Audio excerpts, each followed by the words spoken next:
Thanks for joining us on this edition of the Inquisitive Prosecutor's Guide. In our last podcast, we began our update of Proposition 47.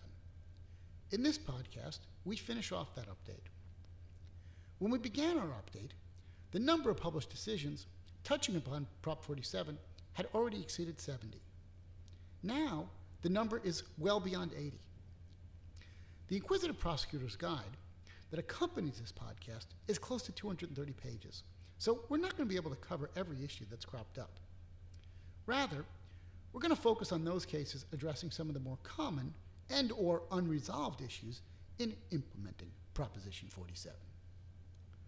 This podcast has been approved for 90 minutes of MCLE general credit.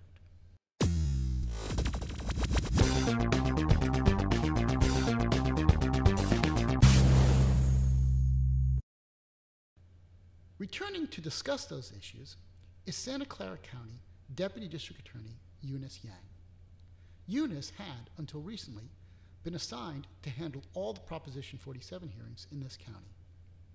Eunice, thanks for joining me again to finish off our Prop 47 update. Glad to be back, Jeff. Eunice, the last time you appeared on the podcast, we spent a lot of time discussing cases dealing with questions surrounding Penal Code Section 459.5. That's a statute that was enacted by Proposition 47, and it created a new offense of shoplifting. It requires misdemeanor sentencing on certain types of what previously were commercial burglaries. The new offense is limited to circumstances where there is entry into a commercial establishment during regular business hours, and the defendant has the intent to commit larceny of property valued at $950 or less. One of the hot issues is whether entry with multiple intents, for example, entry with an intent to cash a forged check, which would encompass an intent to commit forgery as well as theft, must be charged as shoplifting. This is an issue not only going forward in deciding how we charge cases, but also in dealing with defendants who come in after conviction seeking reduction of their convictions to misdemeanors. Now, we talked about cases going both ways on the issue the last time, but I understand that there are a couple of new cases that have issued since we did our previous podcast. So there are two cases of note. One of the cases we discussed earlier suggested that if the entry was made with the intent to obtain property, but would also involve an intent to commit identity theft, it would have to be charged as shoplifting. However, in People v.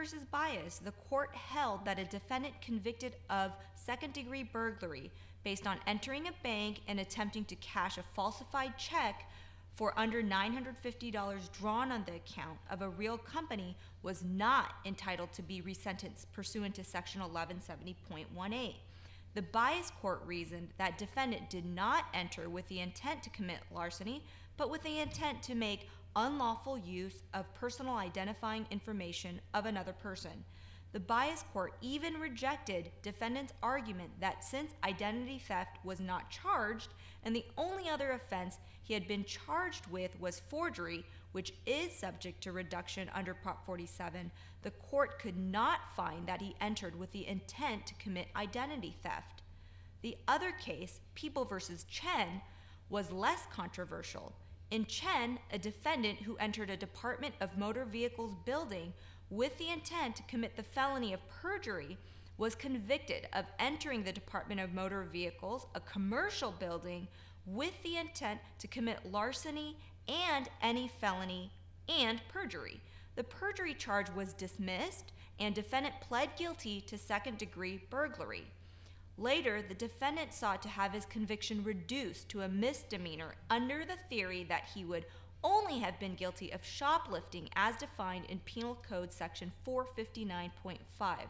The appellate court rejected defendant's argument, finding that the larceny language in the complaint plainly was superfluous and that based on pleadings and record of conviction, the defendant was clearly convicted of felony second-degree burglary based on the entry into a building with the intent to commit the felony of perjury. The court held burglary based on entry to commit perjury was not within the scope of Section 459.5. Okay, another new section enacted by Proposition 47 that we began discussing in our last session was Penal Code Section 490.2, which essentially states that if a crime is theft and the property taken is no greater than $950, the defendant can only be charged with a misdemeanor unless the defendant has a conviction for a crime designated as a disqualifying offense, sometimes known as a super strike, or has to register as a sex offender. But what crimes qualify as theft for purposes of Section 490.2 has been the subject of some dispute. For example, Eunice, can we still charge a felony violation of Vehicle Code Section 10851 where the vehicle is worth no more than $950 and or the defendant who has previously been convicted of that section based on taking or driving a car worth no more than $950, is that person entitled to a reduction of his felony conviction to a misdemeanor? The issue of whether Prop 47 applies to a violation of Section 10851 is currently before the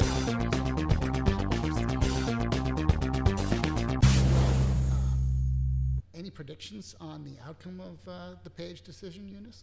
Well, I'm not a good prognosticator, Jeff, but let me give our audience some of the arguments and counter-arguments. The arguments in favor of finding Section 10851 is outside the scope of Prop 490.2's definition of theft, at least when the theory of the prosecution is based solely on the defendant taking or driving the vehicle with the intent to merely temporarily deprive the victim of the property, seem pretty compelling. After all, if the vehicle is driven or taken without the intent to permanently deprive, it does not fit any definition of theft. Although, in the recent case of People v. Solis, the Court of Appeal held as a matter of statutory interpretation that all convictions under Section 10851, including those committed with the intent to deprive the owner of permanent possession of the vehicle, are ineligible for reduction. What are some of the arguments the defense makes to the contrary? Well, they fall back on the idea that Prop 47 should be broadly interpreted to give relief when the crime at issue is not serious or violent felony, and point out that the same policy reasons motivating Prop 47's reduction in punishment for certain felony or wobbler offenses would also apply equally well to Vehicle Code Section 10851. Somewhat more persuasive is their argument that it makes no sense that a crime involving an intent to temporarily deprive someone of property worth less than $951 is not deemed petty theft, while a crime with a more culpable state of mind, let's say an intent to permanently deprive someone of property worth less than $951, is deemed a petty theft. A related argument is that equal protection principles require that a conviction for unlawfully taking a vehicle in violation of Vehicle Code Section 10851 be treated in the same manner as a conviction for a grand theft auto in violation of Penal Code Section 487D1, which is subject to Prop 47. But they also argue that even assuming not all violations of Section 10851 should be covered, at least those involving driving or taking with the intent to permanently deprive should be. Well, how should prosecutors respond to those defense arguments, at least until we hear from the California Supreme Court? There are plenty of arguments. One is that there is no reference to Vehicle Code Section 10851, or any vehicle code violation for that matter, in the list of crimes designated in the new Penal Code Section 1170.18 as being eligible for resentencing, and there was no amendment to the language of Section 10851 by Prop 47. Section 490.2 says it applies, notwithstanding Penal Code Section 487 or any other provision of law defining grand theft. But Vehicle Code Section 10851 has always been viewed as a distinct crime from Section 487 and has never been viewed as a defining grand theft. And application of some of the rules of statutory construction described in Solis and in the accompanying IPG memo also favor the interpretation that Section 490.2 does not apply to violations of Section 10851. All right, so what can we say in response to the defense argument that it doesn't make sense to allow someone who unlawfully takes or drives a vehicle valued under $950 and does so with a less culpable state of mind than the intent to permanently deprive someone to be treated as a felon, but not someone who steals a vehicle in violation of Section 487D1, which is straight up auto theft? While the cynical response is that the drafters of Prop 47 were more concerned with passing the initiative than with being consistent. In including Vehicle Code Section 10851 in the list of crimes that can no longer be charged as a felony if the vehicle taken is worth less than $950 might tend to alienate voters. The non-cynical response is that there's nothing absurd or irrational about the legislative determination that theft of certain automobiles of very low value should be treated as petty theft, and thus potentially a misdemeanor, while retaining the statutory option of punishing the unlawful taking or driving of an automobile regardless of intent to steal as a felony violation of Vehicle Code Section 10851. As pointed out in People v. Solis, felony prosecutions under Section 10851 serve important public safety and deterrence functions that differ from those served by prosecutors for theft. All right. So we're going to take a stop here and go back to, as pointed out, the deterrence. Deterrence, yes, Yeah. So where should I start from? So just pick it up from as pointed out in People v. Solis. As Huang, is that all right? Yeah. Okay. Okay, go ahead.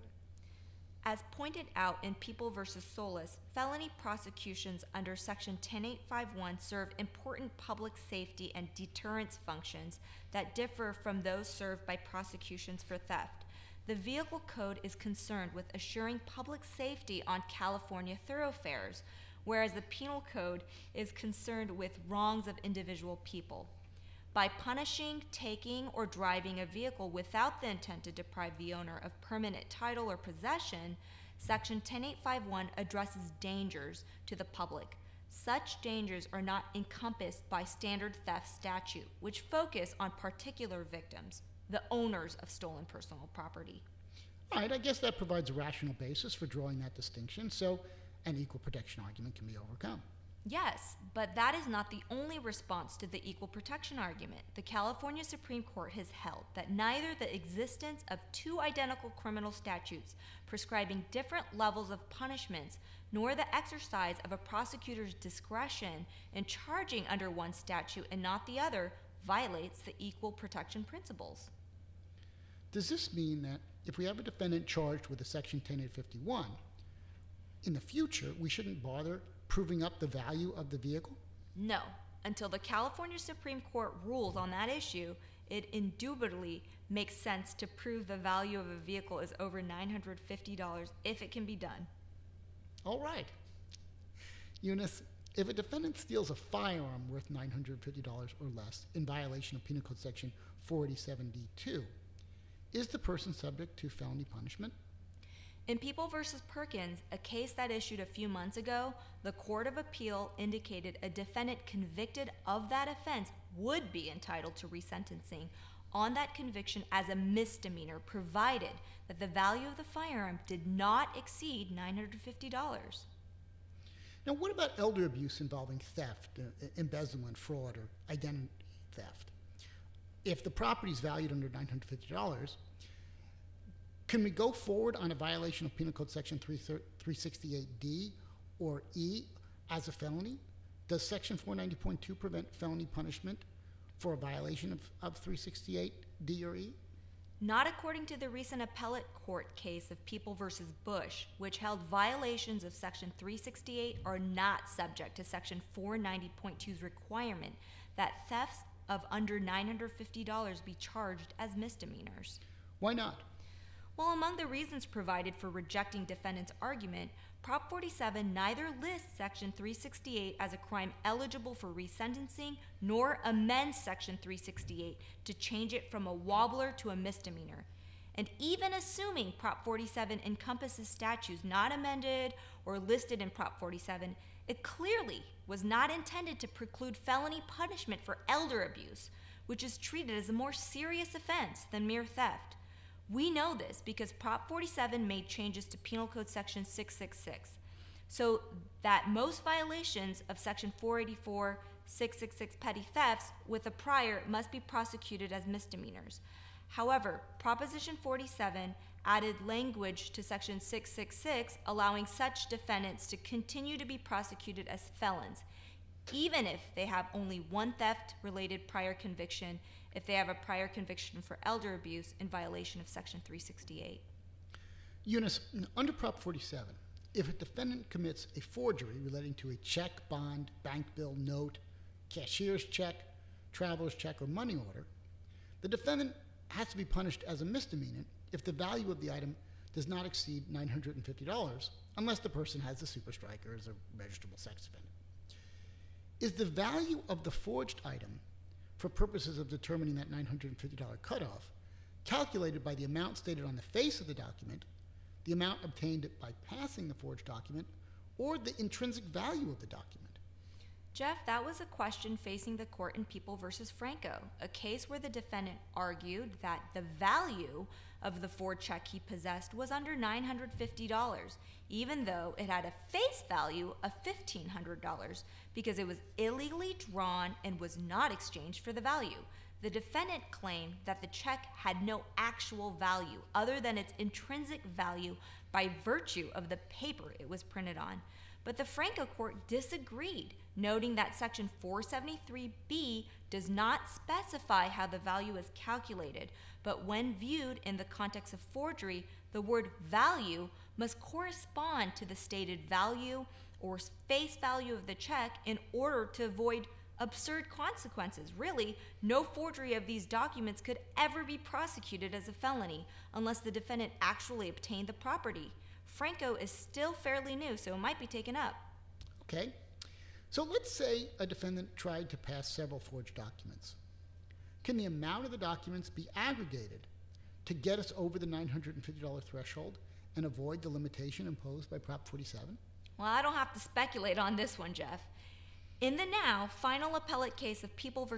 Hoffman, the defendant was charged with, among other things, 18 counts of felony forgery for forging her parents' checks in violation of Penal Code Section 470D.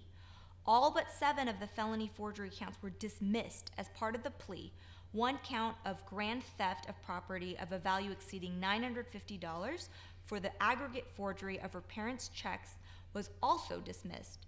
As part of the plea, the defendant executed a Harvey waiver, which allowed the court to consider the facts underlying the dismissed counts in determining sentence. After Prop 47 passed, the defendant petitioned for resentencing, but the trial court denied the request based on the fact that the total amount of checks exceeded $950, and that placed the defendant outside the spirit of law that was passed by voters. In the Court of Appeal, however, the defendant prevailed. The Hoffman Appellate Court said, Section 473B, which lays out the punishment for forgery, does not authorize the trial court to aggregate check values, and the value of the check in each instant was less than $950. Moreover, the appellate court held that the trial court could not refuse to reduce the defendant's sentence based on the court's notion of the statute's spirit, even though the Harvey waiver allowed the trial court to rely on facts underlying the dismissed forgery and the grand theft counts. It likely would be a different story, though, if the defendant was convicted of passing bad checks in violation of Penal Code Section 476A. Why do you say that, Eunice? Because Subdivision B of 476, which was enacted as part of Prop 47's changes, states, if the total amount of all checks, drafts, or orders that the defendant is charged with and convicted of making, drawing, or uttering does not exceed $950, it can only be punished as a misdemeanor unless the defendant is otherwise disqualified as a super striker or registered sex offender, or has previously been convicted of 3 or more violations of Section 470, 475, or 476, or this section, or of the crime of petty theft in a case in which the defendant's offense was violations also of Section 470, 475, or 476. You know, before the passage of Prop 47, Penal Code Section 496, Subdivision A, which governs receipt of stolen property, permitted the district attorney or grand jury to specify that a violation of Section 496 was a misdemeanor if the value of the property was not over $950. Now, Prop 47 eliminated that provision and now requires the prosecution to charge a misdemeanor violation of Section 496, Subdivision A, when the value of the stolen property is $950 or less, and the defendant has not been convicted of a registrable sex offense or superstrike. Penal Code Section 496D, now this is not 496 subdivision D, it's just straight up 496D, is a similar offense that makes it unlawful, among other things, to receive a stolen motor vehicle. It's a wobbler offense. Is Section 496D affected by Proposition 47? There are actually 4 cases that have addressed Prop 47's application to violations of Penal Code Section 496D. All 4 concluded that the changes enacted to Penal Code Section 496 do not apply to Section 496D, regardless of whether the vehicle is worth less than $950. Why did they reach that conclusion? I mean, Section 496D, isn't it really just a variation on Section 496? It's a theft-related, non-violent, non-serious offense. And don't all the voters want these kinds of offenses to be treated as misdemeanors where the value of the property is less than $950?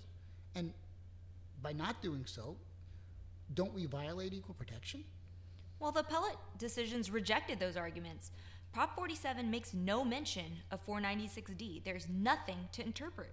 Moreover, there's no violation of equal protection since there's nothing irrational about the legislative determination that receiving stolen property of very low value should, as a general matter, be punishable as a misdemeanor pursuant to Section 496 while retaining the statutory option of punishing the receipt of stolen motor vehicles, even one of very low value, as a felony violation of Section 496D.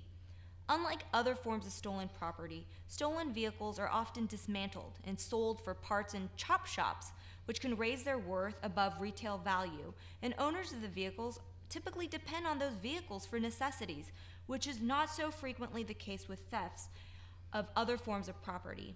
One of the cases, People v. Orozco, is no longer citable since rehearing was granted. And 2 of the other cases, People v. Peacock and People v. Garness, were taken up by the California Supreme Court. So all we're left with is one case holding 496D is outside the scope of Prop 47? That's right, People v. Nichols, for now anyway. All right, well, it seems like most courts, though not all, are reluctant in general to extend the reach of Prop 47 to crimes that are not specifically mentioned in the initiative.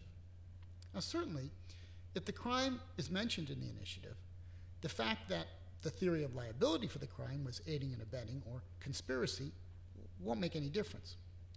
But let's say we charge a defendant with the substantive crime of conspiracy in violation of Penal Code Section 182. But the crime the defendant is charged with conspiracy to commit is one of the crimes mentioned in Prop 47. Will the punishment be limited to a misdemeanor if the target crime of the 182 violation is one that could be only treated as a misdemeanor under Prop 47? Well, I can give you a definitive answer to that one, Jeff. In People v. Segura from 2015, a case which the California Supreme Court denied review of, the defendant sought resentencing on a charge for conspiracy to commit petty theft in violation of Penal Code Section 182. The Court of Appeal upheld the trial court's rejection of defendant's request, finding that the crime of conspiracy was not one of the crimes specified in Section 1170.18, and thus a court had no authority to reduce the felony conviction for conspiracy. Moreover, the appellate court found that it was not absurd to draw a distinction between the crime of petty theft and the crime of conspiracy, since crimes committed pursuant to conspiracy present a greater evil than crimes committed by an individual. The holding in Segura should apply equally when a defendant is charged with substantive offenses for conspiracy, regardless of whether the crime is petty theft or another crime made misdemeanor by Prop 47, like possession of methamphetamine. Also, the language in the opinion that makes it clear that Section 1170.18 only applies to crimes specifically designated should be useful when defendants seek to apply for Prop 47 to any crime not specifically designated in Section 1170.18. Eunice, up to now we've been focusing more on the effects of Proposition 47 on cases going forward after the passage of the initiative. Cases where there has not yet been a conviction for a crime that would be impacted by Prop 47. let's shift our focus a little bit to discuss some of the issues that have arisen when it comes to the retroactive effects of Prop 47 on crimes for which the defendant has already been convicted. Prop 47 provided defendants a mechanism for obtaining resentencing on certain prior convictions, correct? Yes. Section 1170.18, enacted by Prop 47, allows defendants who have previously been convicted of one of the crimes that was reduced from a felony to misdemeanor by Prop 47 to petition for reduction or resentencing, or if they are not currently serving a sentence, to file an application for redesignation of their conviction from a felony to a misdemeanor. They are entitled to the reduction if they can show they would have been guilty of a misdemeanor under Prop 47 if the act had been in effect at the time of the offense. Does a defendant have to go by way of Section 1170.18, the procedure set up in that section, to obtain a reduction of a prior felony conviction to a misdemeanor? It doesn't just happen automatically? All the courts weighing in on that issue have held that in order to obtain the reduction, the defendants must utilize Section 1170.18. All right, different story though if there's been no conviction, correct? Yes, People v. Shabazz, an appellate case from 2015, stated any defendant convicted after the effective date of Prop 47 of a crime formally prosecutable as a felony but only prosecutable as a misdemeanor absent disqualifying circumstances gets the benefit of Prop 47. In other words, if a defendant has a felony pending as a Prop 47 effective date and it involves a crime that has been reduced to a misdemeanor by way of Prop 47, the defendant can only be convicted of a misdemeanor. But when it comes to cases in which a defendant has already been convicted and sentenced, the reduction does not happen automatically. The cases have consistently held that the defendant must follow the procedures laid out in the statute. But didn't the California Supreme Court, in a case called Estrada, rule a long time ago that if you've got an amendatory statute lessening punishment and becomes effective prior to the date of the judgment that the conviction becomes final, then it, and not the old statute in effect when the prohibited act was committed, applies. And cases are not yet final for purposes of the Estrada rule until the time in which a petition for cert in the United States Supreme Court is passed. So if a defendant has been sentenced but is still appealing his sentence, wouldn't he automatically get the benefit of the reduction in punishment even without filing a petition or application under Section 1170.18? Well, defendants have made this argument. So far, it has been rejected by the appellate decisions. The general reasoning behind these decisions is that Estrada exception does not apply when the legislator or the electorate has clearly indicated they did not intend to make the reduction of the crime apply retroactively, and that by including specific procedures for obtaining reduction of specified felony convictions, the voters clearly indicated they never intended that Prop 47 would automatically apply to allow a reduction of felony to a misdemeanor absent compliance with those specific procedures. Several of these decisions are on the books and review has been denied or no petition for review has been filed. However, the California Supreme Court has taken up for review the case of People v. De Hoyos and several other cases which will allow them to resolve the retroactivity issue in its various forms. Are defendants with juvenile adjudications for crimes covered by Prop 47 entitled to a resentencing under Section 1170.18? Because the actual language of the resentencing and the recall provisions is worded in terms of a defendant who is currently serving a sentence for a conviction of a felony, a minor currently serving a sentence following a juvenile adjudication for a crime that has been reduced to a misdemeanor under Prop 47 should not be technically eligible for resentencing pursuant to Section 1170.18. This is because, pursuant to Welfare and Institutions Code Section 203, a juvenile adjudication is not a conviction. However, in Alejandro N. v. Superior Court of San Diego County, the court concluded that Section 1170.18 was intended to apply to juvenile offenders. The Alejandro N. Court concluded that it is clear from the plain language of Welfare and Institutions Code Section 602 the changes to the substantive offenses defined in the Penal Code apply to juvenile wardships. And because Section 1170.18 directly involves changes to these substantive offenses, it likewise applies to juvenile offenders. Penal Code Section 1170.18a, the resentencing provision of Prop 47, says, a person currently serving a sentence for a conviction of a felony or felonies who would have been guilty of a misdemeanor had Prop 47 been in effect at the time of the offense can petition for a recall of sentence. I know if a person has been sentenced and is currently in jail or prison for one of the designated crimes, it can't reasonably be argued the defendant is not currently serving a sentence. And a couple of published cases have implicitly assumed that's correct. But what about persons on probation? Are they considered to be currently serving a sentence? Well, an argument can be made that a defendant who is on probation is not serving a sentence because when a defendant is placed on probation, imposition or execution of a sentence has been suspended. And where the sentence itself is suspended, the sentence has not been and may never be pronounced. Moreover, the phrase serving a sentence, when used within the law, generally refers to serving a term of confinement, and it is contrasted with the defendants being placed on probation. However, the two appellate courts to weigh in on this issue, People v.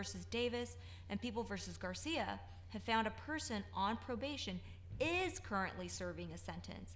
After all, the term sentence can also be understood to refer more generally to criminal sanction, whether by probation, prison term, or otherwise. And this is likely the plain meaning of the term sentence. There is also some support in the analysis of the legislative analyst for treating probationers as serving a sentence. And there is nothing in either the ballot materials or the statutory language that appears to limit the phrase currently serving a sentence for a conviction to those serving a term of imprisonment. Finally, to interpret it otherwise would lead to absurd consequences, since a defendant who is in custody serving a prison sentence could obtain the benefit of a reduction, but not a defendant placed on probation, the more lenient disposition. Eunice, I know we've been generally sticking to issues that have been raised in the published cases, but let me make an exception for a couple of questions. Do you think that persons currently on mandatory supervision under Penal Code Section 1170H will also be held to be serving a sentence for purposes of determining whether or not they can obtain resentencing? If even persons on probations are considered to be serving a sentence, and there is even less reason to find persons on probation are serving the sentence than to find persons on mandatory supervision are, it is highly likely that persons on mandatory supervision will be deemed to be serving a sentence for the purpose of Prop 47 resentencing as well. All right, what about defendants on parole or PRCS? There are arguments going both ways on whether someone on parole is serving a sentence. In a case from 2015 called People v. Armageddon, the appellate court concluded the word sentence, as used in subdivisions A and F, includes a prison term and corresponding period of parole. And in People v. Morales and People v. Pignon, the courts of appeal held that a defendant who was released on PRCS at the time he petitioned to have his sentence recalled was serving a sentence for purposes of Prop 47. However, Armageddon, Pignon, and Morales were all subsequently taken up by the California Supreme Court. One way or the other, though, a defendant on parole or PRCS is going to be entitled to a reduction in their sentence, either by way of petition or by way of application, if the court rules that they are not serving a sentence. Section 1170.18 requires the defendant to file a petition to obtain relief. Does that petition have to be a written petition? No. Two cases, People v. Amaya and People v. Franco, have held that the petition does not have to be a written petition. Have any cases stated what has to be included in that petition? Yes. In the case of People v. Perkins from 2016, the court stated in a successful petition the offender must set out a case for eligibility, stating and in some cases showing that the offense of conviction has been reclassified as a misdemeanor, where the offense of conviction is a theft crime reclassified based on the value of stolen property, showing the value of property did not exceed $950. The defendant must attach information or evidence necessary to enable the court to determine eligibility. However, in the case People v. Amaya from 2015, the appellate court held an oral motion made when defendant admitted a probation revocation was sufficient, where the defendant on probation for 6 counts of commercial burglary had simply stated he wanted to reduce this to be a misdemeanor.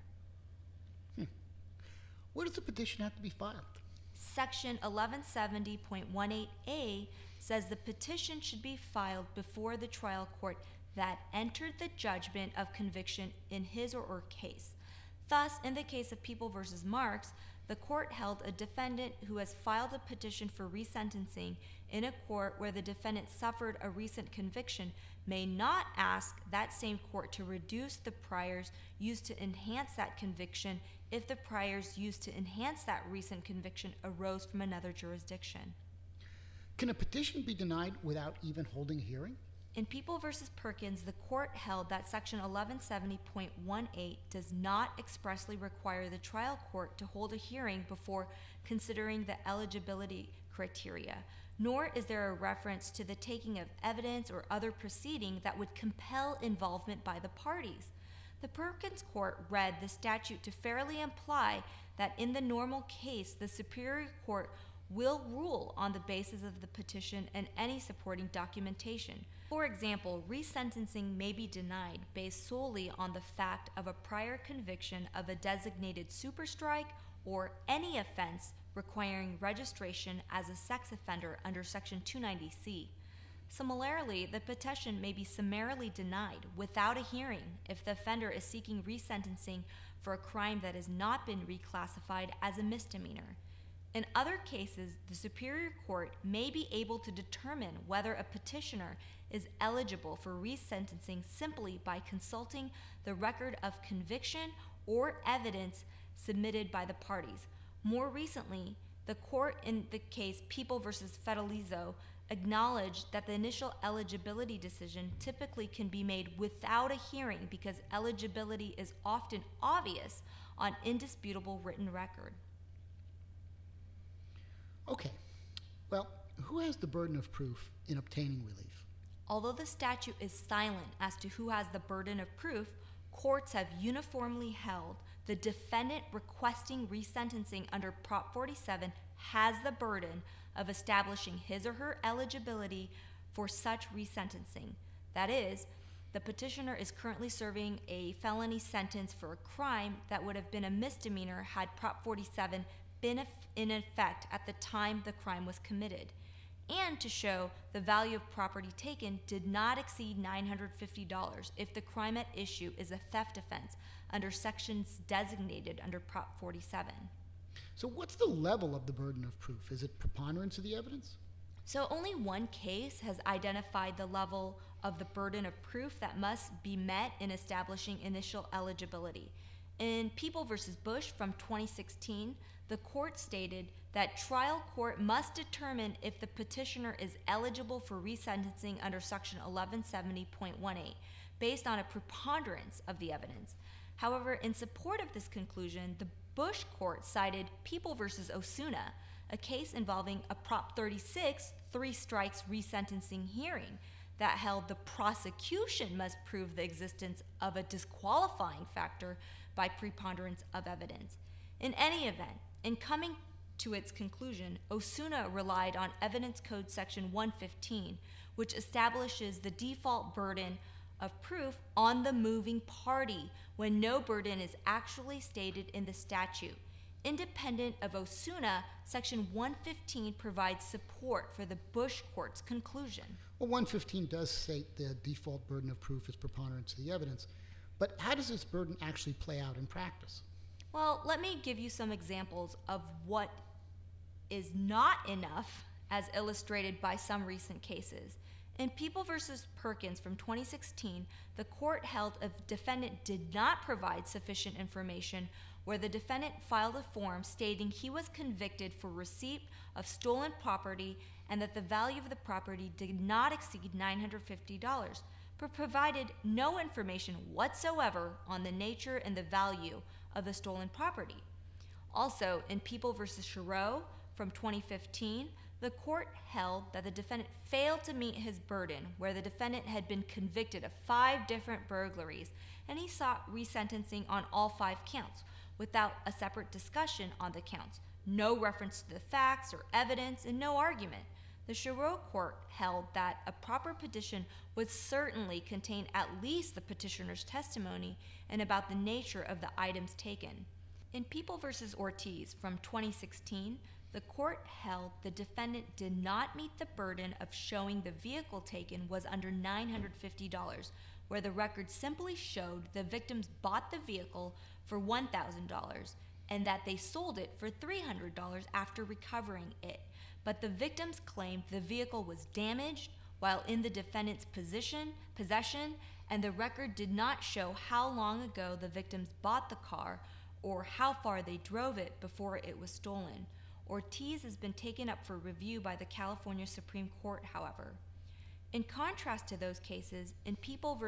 Bush from 2016, the court held that a defendant met his initial burden of showing eligibility for reduction of his felony convictions for receiving stolen property, where the record, though sparse because the trial court lost defendant's petition, were each based on single stolen identification card. And in such cases, generally the monetary loss to the victim is difficult to quantify as exceeding $950. Eunice, what type of documentation or evidence may be considered either in the court's initial review of the petition or at the resentencing hearing itself? Well, it's not entirely clear. Most cases to consider the issue have concluded, at a minimum, the record of conviction may be considered in deciding whether a defendant has met his initial burden of showing he is eligible for reduction. But whether the resentencing court may go beyond the record of conviction is a matter of dispute.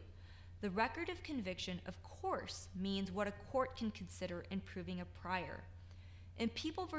Perkins, an appellate case from 2016, the court indicated that the resentencing court should be able to not only consider the record of conviction, but evidence submitted by the parties, at least where the matter of eligibility concerns facts that were not actually adjudicated at the petitioner's original conviction, such as the value of property taken, where previously the value of property taken was irrelevant to whether the crime was a misdemeanor or a felony.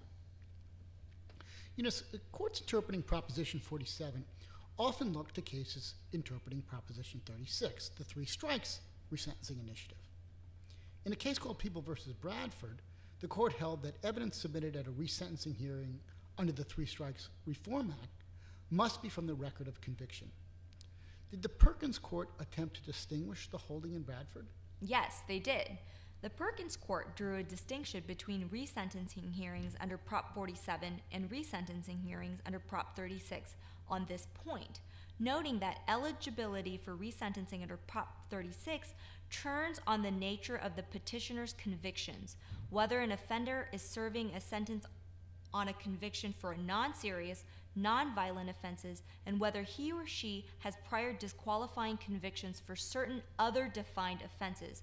Whereas, under Prop 47, eligibility turns on the simple factual question of the value of the stolen property.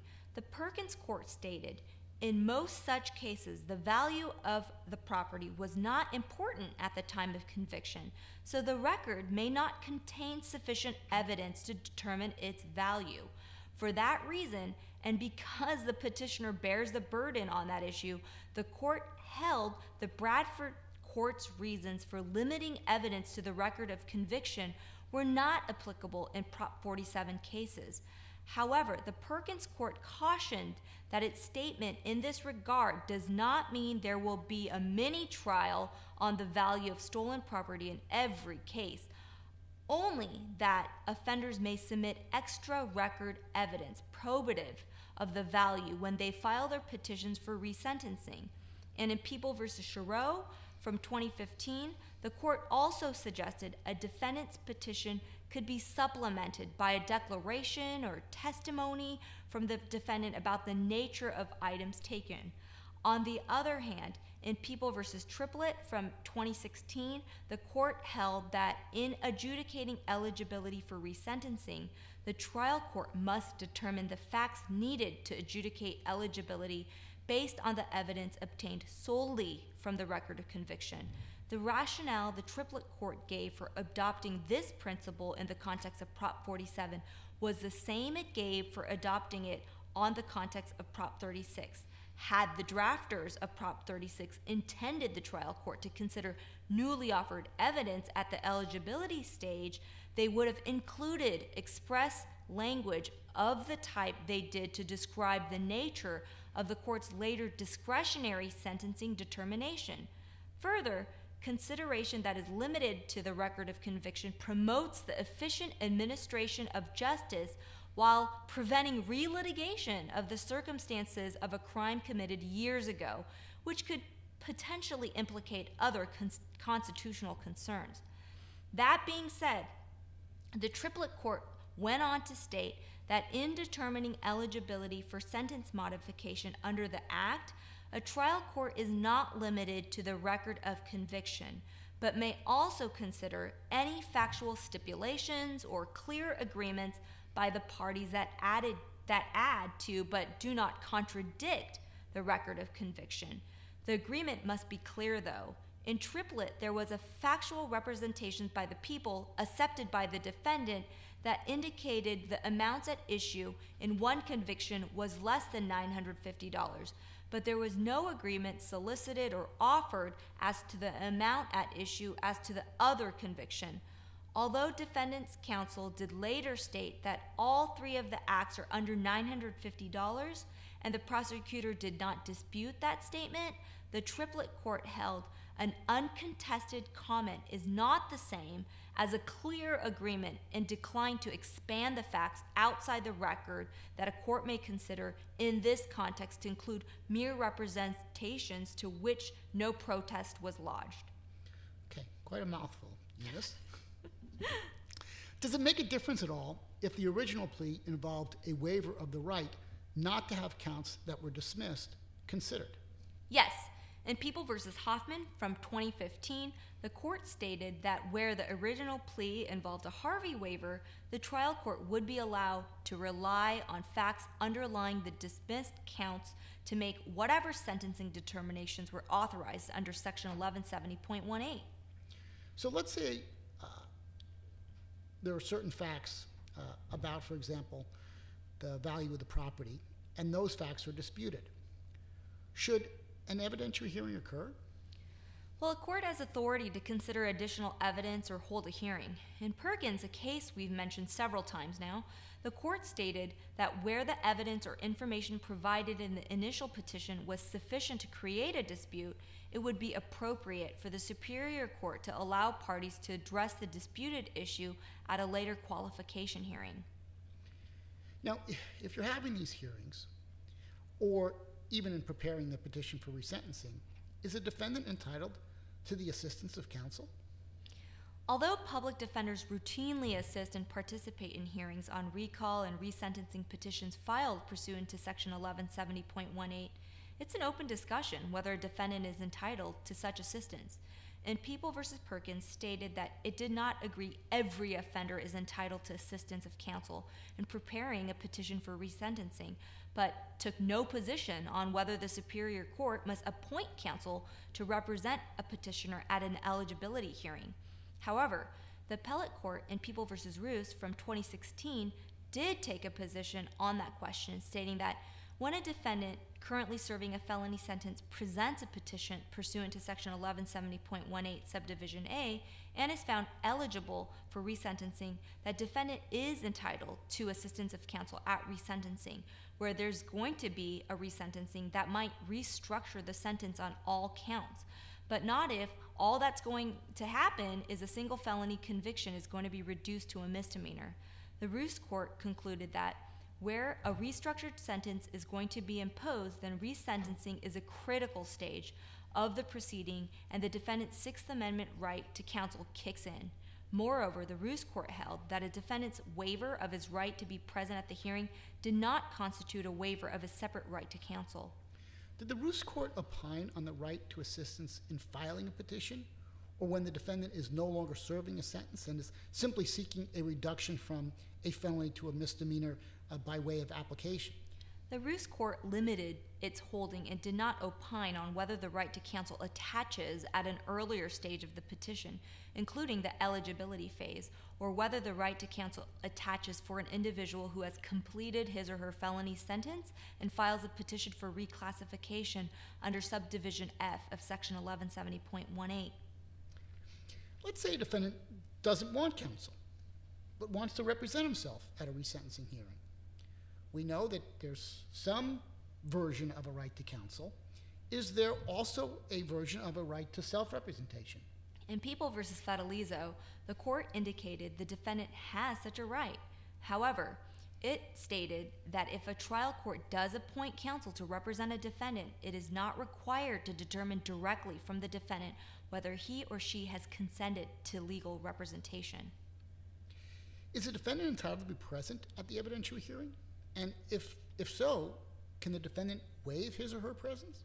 In the appellate court case of People v. Fedelizo, the court held that where a trial court is conducting an unopposed eligibility review in open court only as a prelude to resentencing and no facts are in dispute, the defendant is not entitled to be present at the hearing.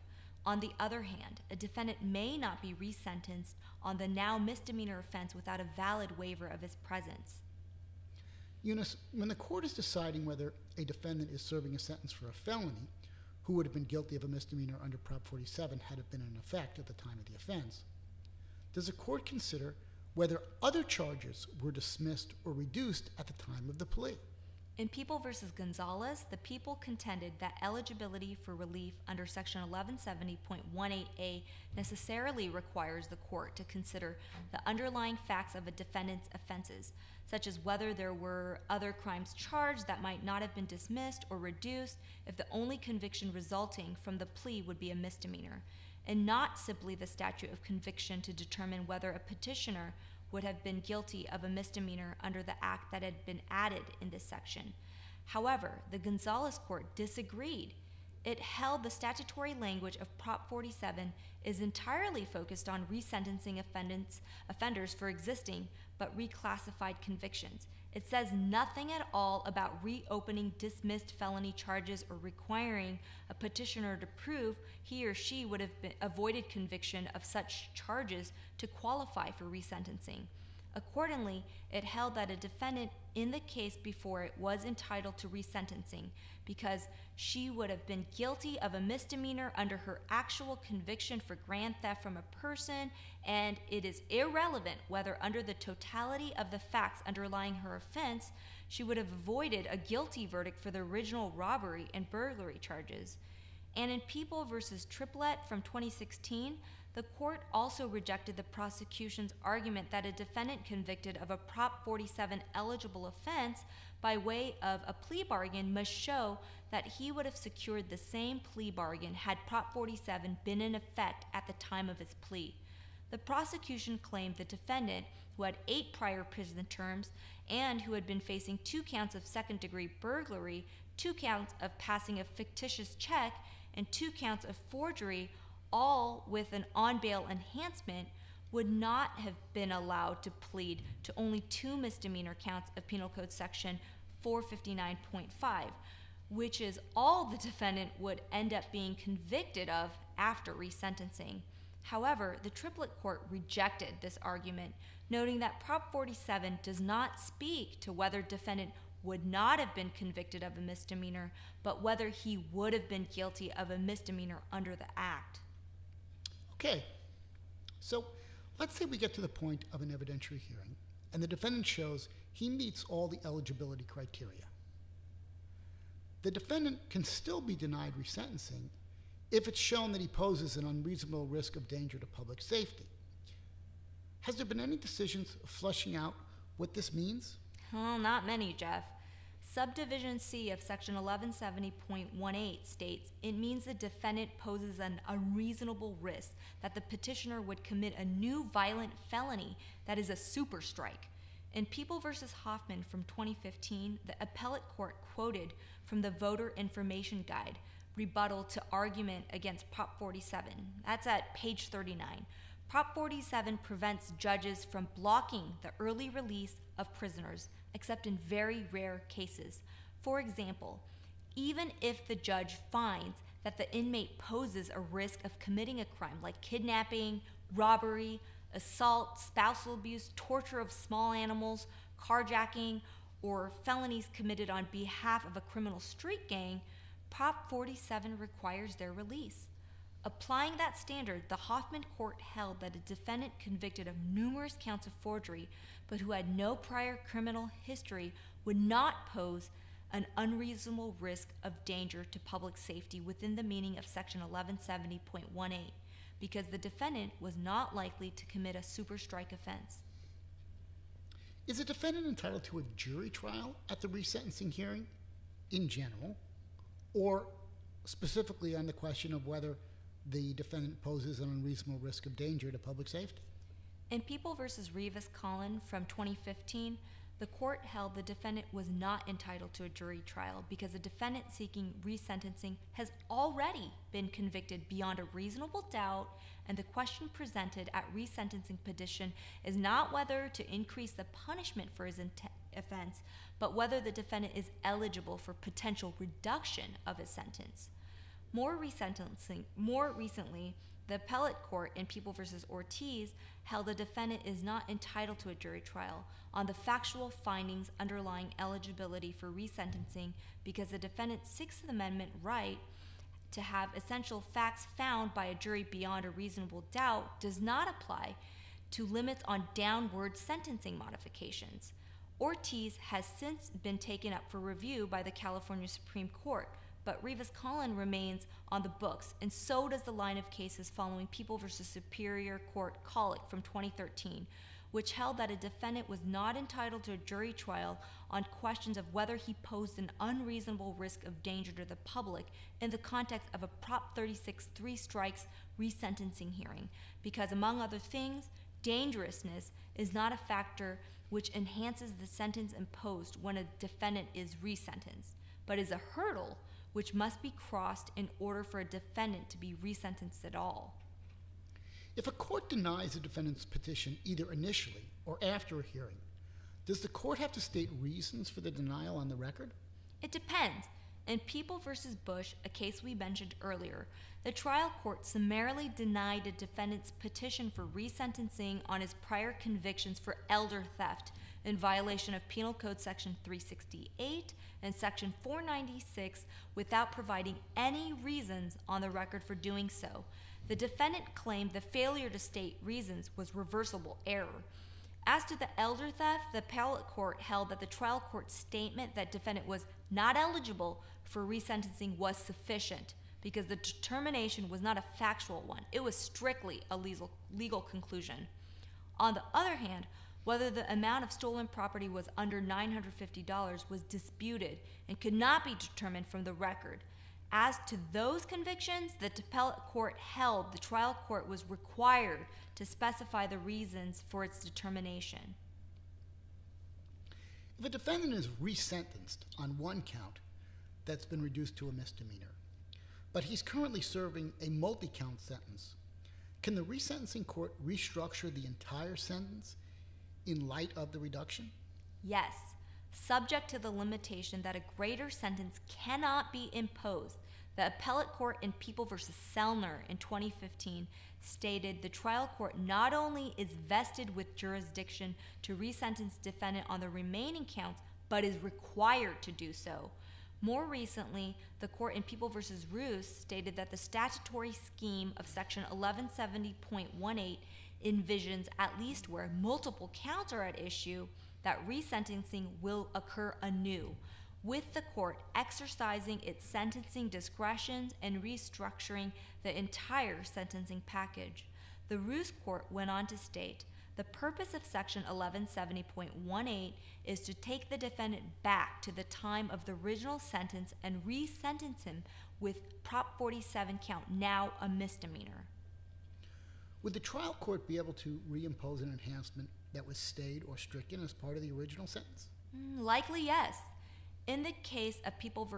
Gardner, a case interpreting the resentencing provisions of Prop 36, the three strikes resentencing statute, the court held the resentencing court was allowed to reimpose a stricken 1 year prior prison term sentence enhancements upon granting recall of the defendant's original sentence. In some cases, a defendant's conviction for an offense that has been made eligible for reduction to a misdemeanor under Prop 47 was the result of a plea bargain. The defendant may have been sentenced to a lot of custody time in exchange for a reduction of the charges, or in exchange for the dismissal of charges that would not have been subject to resentencing under Prop 47. For example, a defendant charged with robbery and a drug offense may have pleaded guilty to the drug offense with the understanding the defendant would serve a substantial amount of time in prison. Reducing the drug offense conviction to a misdemeanor would significantly undermine the bargain for sentence. If the defendant successfully files a petition for reduction of his felony conviction to a misdemeanor, are the people entitled to withdraw from the plea agreement and reinstate the original charges? Well, Jeff, the answer to that question is currently up in the air, as there is a split in the case law. In Harris v. Superior Court, the court held that reduction of a plea bargain felony charge to a misdemeanor under Prop 47 deprives the people of the benefit of the bargain of its plea agreement. Applying contract principles, which governs plea bargains, the Harris court held the people are entitled to withdraw from the plea and reinstate its previously dismissed charges, thus returning the parties to the status quo ante. However, three other Court of Appeal decisions, People v. Gonzalez, People v. Brown, and People v. Perry, disagreed with the holding in Harris, finding that unless the parties explicitly or implicitly agree otherwise, plea bargains are not impacted by later changes in the law.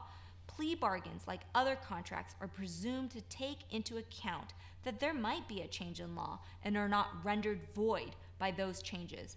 Under the reasoning of these cases, the mere fact defendant agreed to serve a specified sentence in exchange for the dismissal of more serious charges is insufficient evidence that the defendant expressly or implicitly agreed her term of incarceration would be insulated from later legislative amendment. In any event, the Harris case has been taken up by the California Supreme Court, and petitions for review are pending in Gonzalez, Brown, and Perry. Eunice, if prosecutors are worried about future changes in the law that might diminish the amount of time a defendant is going to be obtaining on a crime that the prosecutors negotiated a plea to, should those prosecutors consider incorporating express terms into their plea bargains, limiting the ability of defendants to take advantage of future changes in the law? For example, there's a marijuana initiative that will likely be on the ballot in the fall, which will decriminalize many marijuana laws. Prosecutors should be wary when negotiating plea bargains where defendants are charged with multiple offenses, one or more of which involve unlawful possession of marijuana, not to resolve the case for a plea to the marijuana offense. But if such a plea is negotiated, should prosecutors consider making part of the plea bargain an understanding that the sentence imposed cannot be impacted by future changes in the law? Perhaps. The Brown court acknowledged that it is not impossible the parties to a particular plea bargain might affirmatively agree or implicitly understand the consequences of a plea will remain fixed despite amendments to the relevant law. Eunice, the subdivision D of section 1170.18, in pertinent part, says that a person who is resentenced pursuant to subdivision B shall be given credit for time served and shall be subject to parole for 1 year following completion of his or her sentence, unless the court decides, as part of its resentencing order, not to impose that condition. If a defendant is resentenced under section 1170.18 and is placed on this special 1 year parole period, let's just call it Prop 47 parole, is the defendant entitled to any credit toward that time period or toward outstanding fines if, when the defendant is resentenced, he is left with additional custody credits. Generally, where the pre-sentence credits exceed the total state prison term, the excess credits, commonly known as SOSA credits, are deducted from the defendant's parole period. The issue of whether excess custody credits can be used to reduce or eliminate the one-year parole period required by Penal Code Section 1170.18 Subdivision D upon resentencing under Prop 47 is currently pending before the California Supreme Court. There are many cases that have addressed the issue, all of which have been taken up pending resolution in the lead case of People v. Morales. Morales held that the defendant was entitled to have any excess custody days arising from his resentencing credited against his one-year period of parole as well as against any fines. But other decisions came to a contrary conclusion, finding that Prop 47 parole is not the same as regular parole and is not subject to the same rules. Some of the cases even drew fine distinctions. Fine distinctions between what? No, they drew fine distinctions. Certain kinds of fines can be mitigated by excess credits and others cannot. Eunice, it seems like almost all the case law involving post-conviction reduction of offenses involves defendants currently serving a sentence who file petitions for resentencing. Is there any case law on issues arising in applying subdivision F of section 1170.18? That's a section which allows persons who have completed their sentences to apply for a reduction. Well, you're right, Jeff. There's not a lot of case law, although a couple of cases have discussed the question of whether a defendant or the people are entitled to a hearing on his or her application. All right, so what do the cases say when it comes to not petitions for resentencing, but just these applications for reduction of a sentence after they've completed their sentence? Well, the statute itself states no hearing is required, and in People v. Diaz, the court appeared to read the statute to mean exactly that. However, in People v. Shabazz, the court indicated a hearing may be required. The Shabazz court stated, the filing of an application alerts the prosecution to the question of whether there are any disqualifying prior convictions. Thus, our analysis ensures that eligibility determination is made in a hearing where the prosecution is on notice of the existence of the disqualifying prior conviction issue. Okay, let's spend the last part of this presentation discussing some of the potential ramifications of a reduction of a felony conviction to a misdemeanor conviction. Now, subdivision K of section 1170.18 provides any felony conviction that is recalled and resentenced under subdivision B or designated as a misdemeanor under subdivision G shall be considered, here's the key language, shall be considered a misdemeanor for all purposes, except that such resentencing doesn't permit the person to own, possess, or have in their custody and control a firearm. So let's explore some of the case law discussing whether prior convictions resulting in state prison sentences that are later reduced to misdemeanors may still be used to enhance. So, if 4 years ago a defendant was convicted of a felony, a violation of 11377, possession of methamphetamine, and served a completed term in state prison, but after Prop 47 passed, obtained a reduction of that crime to a misdemeanor, can that state prison conviction ever be used again under section 667.5 to enhance the sentence for a crime committed after that reduction occurred? Well, there is an argument alluded to in several opinions, though not expressly adopted, that can be made that a prior conviction that qualifies under Penal Code Section 667.5 remains usable for enhancement purposes under all circumstances, regardless of when the felony conviction was reduced to a misdemeanor pursuant to Proposition 47. The rationale behind this argument is that it is not the prior conviction itself that enhances the sentence, but the fact that the defendant has served a prior separate prison term or county jail term. And that latter fact is not altered by the reduction of a felony conviction to a misdemeanor by Prop 47. In other words, The enhancement is based on the defendant's recidivist status, not the underlying criminal conduct. The counter argument is that a prior felony conviction is required to enhance a sentence under Section 667.5. In the brand new case, People v. Abdallah, the court essentially adopted this counter argument in rejecting the defendant's claim that a 1-year prison prior term sentence enhancement applied, even though felony convictions underlying the prior conviction had been reduced to a misdemeanor before the defendant was sentenced on the enhancement. The court reasoned that one of the chief reasons for reducing a wobbler to a misdemeanor is that under such circumstances, the offense is not considered to be serious enough to entitle the court to resort to it as a prior conviction of a felony for the purpose of increasing the penalty for a subsequent crime.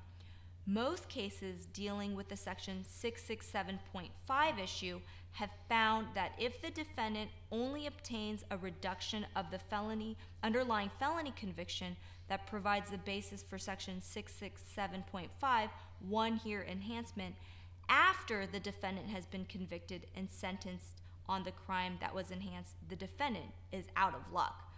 These courts reason that to change the sentence to eliminate the Section 667.5 enhancement after it has already been imposed would constitute a retroactive application of Prop 47. These courts have concluded the reduction of the offense only applies prospectively, that is, from the date of redesignation forward, but not retroactively, and that is as if the offense had been committed as a misdemeanor to the date it was committed. I know the IPG memo accompanying this I went to that because that last part was, you had a few more extra words in there. Mm-hmm. So let's pick it up, if we can, from the most cases dealing with the Section 667.5 issue. Okay, from the top of 56. Yeah. Okay. Most cases dealing with the Section 667.5 issue have found that if the defendant only obtains a reduction of the underlying felony conviction that provides the basis for a Section 667.5 1-year enhancement after the defendant has been convicted and sentenced on the crime that was enhanced, the defendant is out of luck.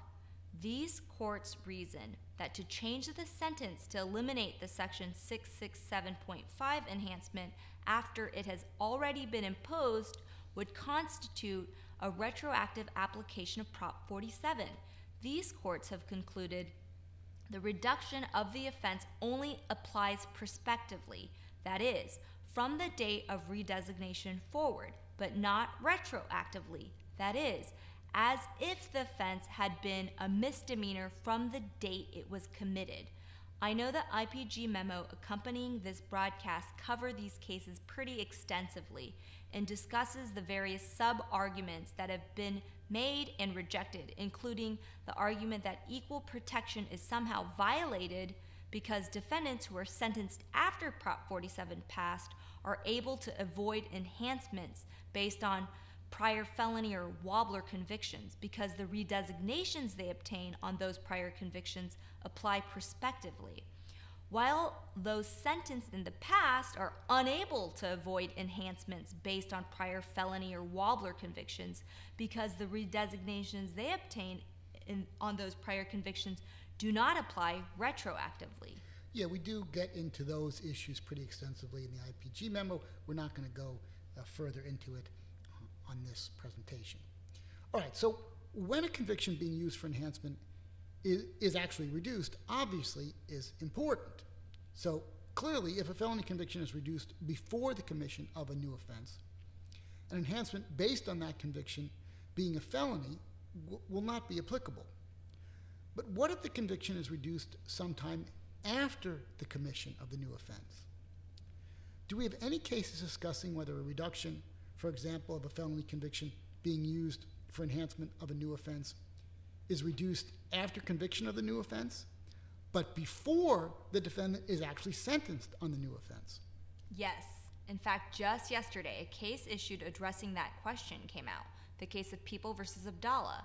In Abdallah, the defendant was convicted and served a state prison sentence for a felony in 2002. Less than 5 years after defendant was released from prison, the defendant was convicted of possessing drugs in violation of Health and Safety Code Section 11377.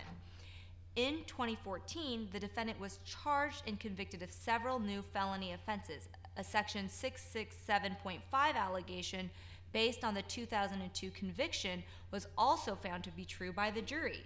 In between the time the defendant was found guilty and he was sentenced, defendant successfully petitioned to have his Section 11377 conviction from 2009 reduced. On appeal of the 2014 convictions, the defendant argued that the Section 667.5 enhancement based on the prior conviction had to be stricken because Section 667.5 only applies when the defendant did not remain free for 5 years of both prison custody and the commission of a new offense resulting in a felony conviction. And by obtaining a reduction of Section 11377 conviction to a misdemeanor, he no longer could be considered as having committed a new offense resulting in a felony conviction. The people argued that since the defendant reoffended within 5 years of his release on parole on the 2002 conviction, the fact that the subsequent offense is no longer a felony was inconsequential. The people contended Prop 47 should not go back in time and apply retroactively to every affected offense in every context. However, the appellate court rejected this argument, finding that at the time of sentencing in this case, the defendant was not a person who had committed an offense which resulted in a felony conviction within 5 years after his release on parole for his prior conviction. The appellate court stated that the trial court did not reach back in time to resentence the defendant in the current case based on the redesignation of a predicate offense under Section 1170.18 subdivision F for the prior prison term enhancement, because the trial court did not use Mr. Abdallah's 2011 conviction as if it were a felony conviction for purposes of imposing the prior prison term enhancement until after the court had recalled Mr. Abdallah's 2011 sentence and resentenced him under Prop 47. On this basis, the Abdallah court distinguished all the cases holding that Prop 47 does not apply retroactively to redesignate predicate offenses as misdemeanors for purposes of imposing sentencing enhancements, where the original sentence was imposed before the enactment of Prop 47. Okay, let's say a defendant obtains a reduction of a felony conviction to a misdemeanor under Prop 47, and the defendant has suffered an additional felony conviction for failing to appear on the felony that had been reduced. Must the felony conviction for failing to appear also be reduced to a misdemeanor conviction? So that was a question posed in People versus Perez from 2015. In Perez, the defendant was convicted of a felony drug charge, Health and Safety Code 11377, and was also convicted of a felony charge of failing to appear after being released on OR on the felony drug charge. His conviction became final in early 2014 before the passage of Prop 47. Defendant then successfully petitioned for a recall of his sentence and reduction of his felony conviction. The defendant also requested that his conviction for violating Section 1320B be reduced to a misdemeanor violation of Section 1320A, which makes it a misdemeanor to fail to appear after an OR on a misdemeanor offense. The defendant's theory was that since his felony conviction for violating Section 11377 was reduced to a misdemeanor for all purposes as provided for in Section 1170.18K, this meant his extant felony FTA sentence was an unauthorized sentence and had to be reduced to a misdemeanor conviction. The trial court denied this request, and that denial was upheld by the appellate court. The appellate court gave several reasons in supporting of its holding. First, the court believed that allowing the subsequent reduction of the felony drug offense to subvert the conviction for failing to appear would constitute an improper retroactive application of Prop 47. Second, the court believed that Prop 47 did not speak to pendant or ancillary offenses, but only to the offense listed therein. Third, a felony conviction for failing to appear is unrelated to whether the underlying felony resulted in a conviction. It can be violated if the defendant fails to appear on a charged felony. Thus, the fact that the underlying felony conviction was reduced to a misdemeanor should have no bearing on the felony conviction for violation of Penal Code Section 1320B. However, the Perez case was taken up for review by the California Supreme Court. Another case, People v. Endy, also came to the same conclusion as Perez on the same issue, but it was also taken up for review. So we have to wait to hear on this one. Has any case dealt with how a reduction of a felony offense to a misdemeanor will impact the bail enhancement statute? That's Penal Code Section 12022.1, subdivision B. And that section says that any person arrested for a secondary offense that was alleged to have been committed while that person was released from custody on a primary offense shall be subject to a penalty enhancement of 2 years. And it has to be served consecutively as well. Now, both the primary offense, which is the offense for which the person has been released from custody on bail or on their own recognizance before the judgment becoming final, and the secondary offense, which is the offense that's alleged to have been committed while the person was released from custody on the primary offense, both of them have to be felonies. If a defendant obtains a reduction of a felony conviction to a misdemeanor under Prop 47 in a multi-count case where the defendant is charged with an on-bail enhancement pursuant to Penal Code Section 12022.1b, must the on-bail enhancement be dismissed? So that was addressed in a case called People v. Bucks from 2015. In Bucks, a defendant had been convicted of a felony narcotics offense under Health and Safety Code Section 11350, and while out on bail on that first offense, committed 2 additional felony offenses: petty theft with a prior and evading a police officer.